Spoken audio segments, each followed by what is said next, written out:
let's do number 11. So here we have a circuit, and we can't simplify it. We have to find a current through the top resistor here.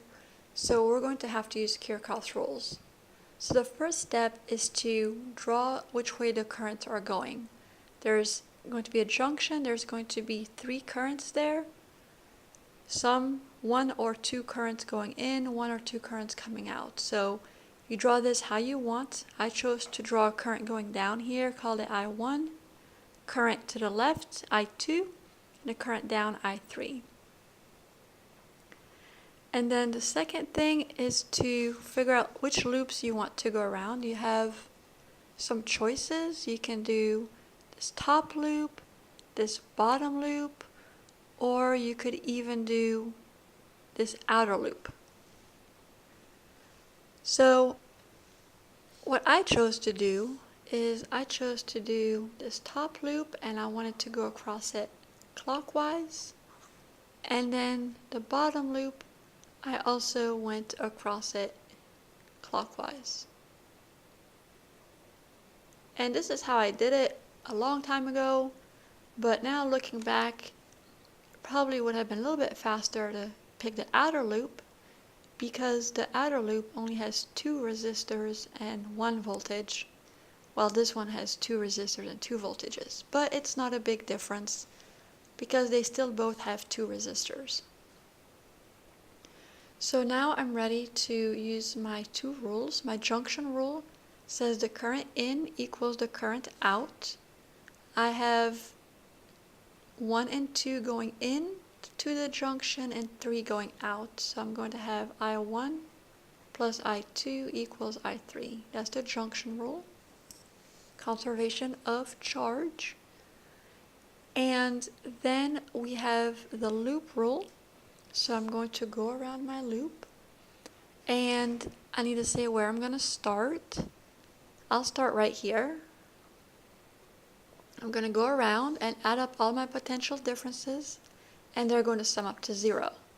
So I'm going to go this way clockwise, negative to positive terminal of the battery. That's a positive voltage difference plus 8 volts.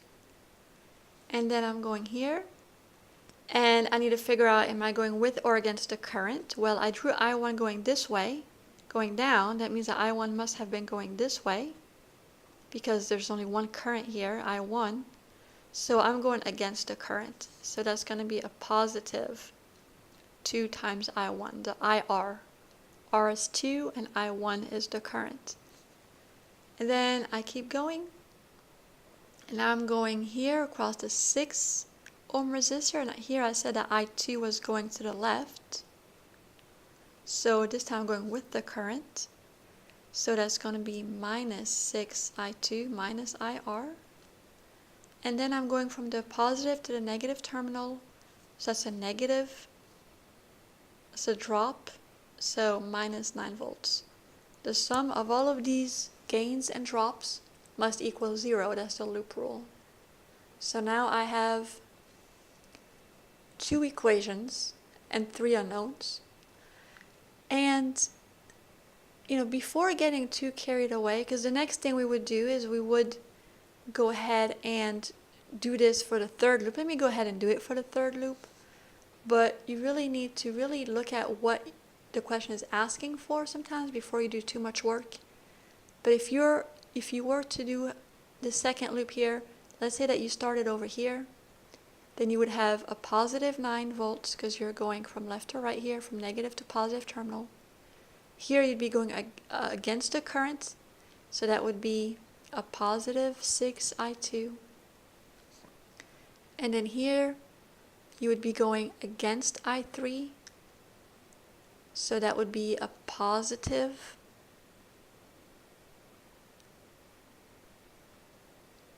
4 I3. And then you'd get back to your starting point, so that would equal 0. So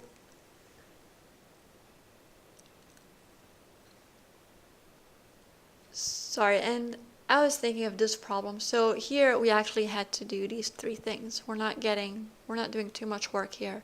I was thinking of this one where you're actually given one of the currents, But here we're not given any of the currents, so we do have to write down 3 equations and 3 unknowns. So now we're looking for the current through the 2 ohm resistor, which we called I1. So it's about solving the system of linear equations, and I don't feel like doing the whole substitution thing right now. I'll show you what I plugged into my calculator to get the answer.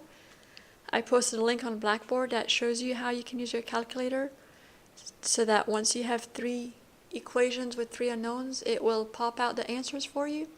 So the matrix that you would need to write in that graphing calculator for this equation would be 1, 1, negative 1, 0. And I'll just show it once. This is because you rearranged it to look like this. And then all you're doing in your calculator is you're writing down these coefficients, 1, 1, negative 1. Those are the coefficients. And on the right hand side you have 0. So that's how you know what to put in. And then over here, when you combine your 8 and negative 9, your coefficient for the I1 is 2, for the I2 is negative 6, for I3 we don't have one.